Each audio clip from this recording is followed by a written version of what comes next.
이번 시간에는 자녀의 정리정돈 문제를 어떻게 도울까를 알아보도록 하겠습니다. 정리정돈 문제는 모든 부모들이 아이들이 잘 정리할 수 있는 아이면 좋겠다라고 생각하지만 또 일면 포기하기도 하시고 본인이 어려워하는 문제이기도 한 그런 문제인데요. 정리정돈은 일단 개념부터 아셔야 하는데요. 청소랑 같은 말은 아닙니다. 저희가 그러면 아이가 청소를 잘하는 아이로 키워야 된다 이렇게 말하지 않잖아요. 정리를 잘하는 아이여야 한다 이렇게 이야기를 하잖아요. 그러니까 정리정돈의 정확한 개념부터 아셔야 되는데, 정리정돈은 중요하고 중요하지 않은 것을 구별할 수 있는 거예요. 저희가 공부할 때도 중요한 부분을 공부할 수 있어야 되고, 내가 모르는 부분을 구분할 수 있어야 공부를 효율적으로 잘하게 되잖아요. 쉽고 내가 잘 아는 부분을 시간을 막 들여서 공부하는데 어렵고 내지는 내가 공부 안 한 부분, 이 부분이 시험 문제 나온다든가, 나는 이것이 중요하다고 생각했는데 다른 부분이 중요해서 그 부분에 나온다든가, 이러면 똑같은 시간을 똑같은 노력을 해서 공부를 해도 효과가 다르잖아요. 이건 공부에만 적용되는 게 아니죠. 일에 있어서도 마찬가지거든요. 무엇을 선택하고 집중하느냐에 따라서 같은 시간과 노력, 비용을 들였으나 그 결과는 다르게 나오잖아요. 그것이 곧 정리정돈의 기초가 되는 일들입니다. 구분해야 위치를 정하고 분류해서 두게 되거든요. 근데 어떻게 둬요? 제자리에 두는 거예요. 제자리에. 있는 자리에, 내가 미리 정한 자리에 두는 거, 이게 정리정돈입니다. 그래서 우리가 정리정돈을 착각하는 사람 중에 하나가 뭐냐면요, 집이 막 엉망진창이에요. 손님이 오셔요. 한 곳에 다 쓸어 넣죠. 눈에 보이기에는 깨끗해요. 그러면 정리정돈은 되지 않은 겁니다. 그리고 또 정리정돈 해라 이러면 차곡차곡, 그러니까 여기저기 이렇게 흩어져 있는 물건들을 이렇게 차곡차곡 놔요. 이렇게. 그래서 여기 이제 공간이 되고, 얘네들은 어떤 이제 위치들을 딱 잡아서 말 그대로 정리가 되어 있어요. 이거 정리정돈 아닙니다. 내가 손톱깎이를 여기에 이제 쓴 자리에 그대로 뒀다가 이제 정리를 해야지 이럴 때는 여기에 뒀어요. 그러다가 또 쓰고 여기다 뒀다가 다음에 정리할 때는 여기다 뒀어요. 이러면 이렇게 있는 거나 마찬가지거든요. 손톱깎이는 요 자리에 있다라는 게 모든 가족이 다 알고 있고, 누구나 손톱깎이를 사용한 뒤에는 그 자리에 갖다 놔야 되는 게 약속인 거죠. 그게 바로 정리정돈입니다. 그래서 이 중요하고 중요하지 않은 걸 구분하고 제자리에 있어야 되는 게 정리정돈인데요. 요거에 대해서 또 의문이 드실 거예요. 이게 뭐 물류센터라든가 기업이라든가 이러면 중요하고 중요하지 않은 게 구분이 되지만, 공부라면 그렇지만 무슨 집에서 살림살이를 놓고 중요하고 중요하지 않은 게 무슨 구분이 있어? 아이들 장난감이 무슨 구분이 있어? 그러는데 정리정돈의 의미는 이거고요. 여기서 구체적으로 정리정돈에 적용을 하자면, 버릴 것을 버리는 거, 그게 정리정돈의 또 기초가 돼요. 쌓아두시거든요. 쌓아두면 활용하지 않습니다.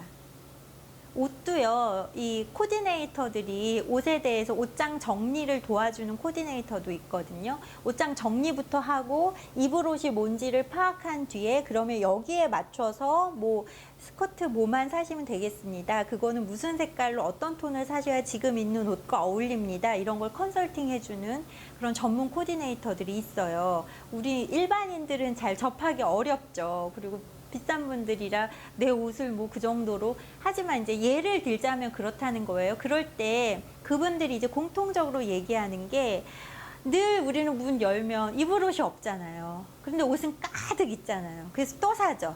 또 사는데 여기 있는 걸 버리고 사지 않고 또 쌓아놓게 되죠.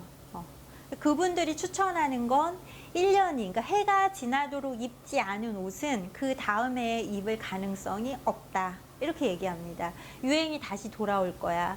유행이 다시 돌아와도 패턴이 조금 바뀌거나 색톤이 변합니다. 그러면 또 촌스러운 옷이 되죠. 그러면 입지 못하게 됩니다. 그리고 내 성향 자체가 유행 타지 않는 옷을 사서 10년씩 입는 저를 보시고 느끼셨을 거예요. 이 패션 감각이 굉장히 없는 사람이다. 저 같은 사람이면 상관없지만 나는 늘 세련되게 입어야 하고 유행을 좇아야 되고 이런 분이시라면 더더군다나 옷장을 가득 채워놓는 옷들은 쓰레기일 뿐이에요.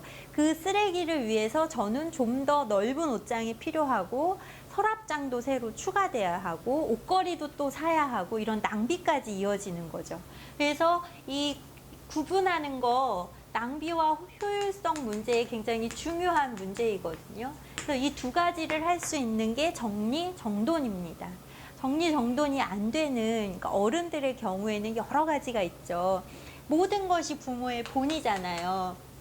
정리정돈에 대해서 생각할 때 뜨악하고 마음이 콱 막히시는 분들은 어떤 분들이냐면 내가 잘 못하는, 내 집이 엉망인, 내 집이 좀 정리하기가 불편한 이런 분들이 아마 마음의 장애가 방해가 생기셨을 거예요.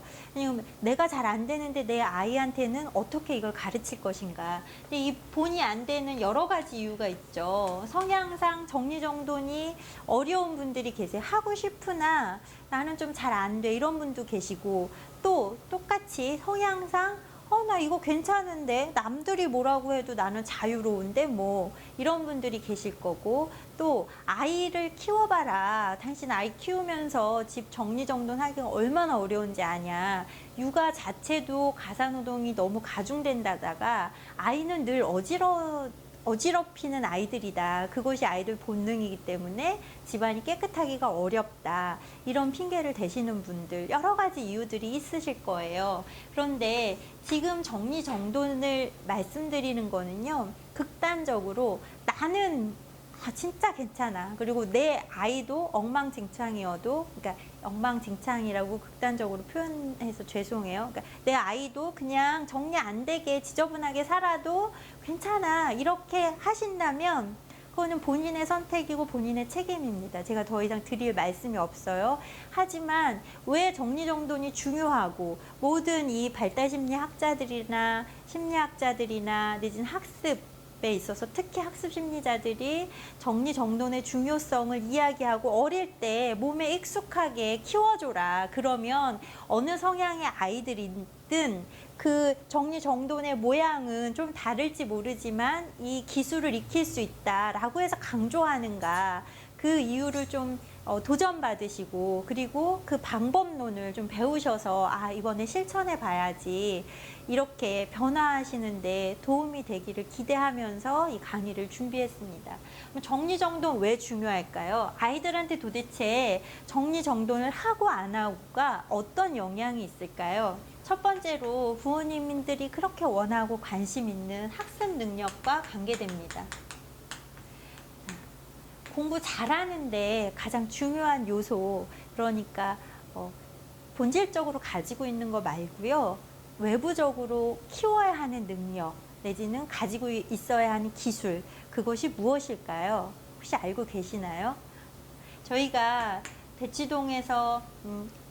대치동에서는 이 학습센터나 진로학습연구소에서 늘 상위 1%, 수능의 상위 1%가 어떤지를 연구를 해요. 걔네들은 무슨 공부를 했는지, 과외는 뭘 받았는지, 학습지는 뭘 했는지, 시간 관리는 어떻게 했는지 이런 연구를 하고요. 그런 연구 데이터들이 모여져 있고요. 그리고 교육심리나 교육학과에서도 늘 공부 잘하는 아이들의 학습 방법과 공부 못하는 아이들이 공부를 잘하게 하는 요소가 무엇인지에 대한 연구가 끊임없이 이루어지고 있습니다.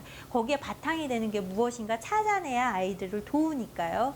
그리고 제가 교육청에서 영재들만 모아서 학습하는 그 영재교육원, 영재센터 이런 데에서도 계속 강사로 나가고 있는데 그 애들의 학습 기술, 검사 이런 거를 해봐도 공통적으로 나오는 것들이 있습니다.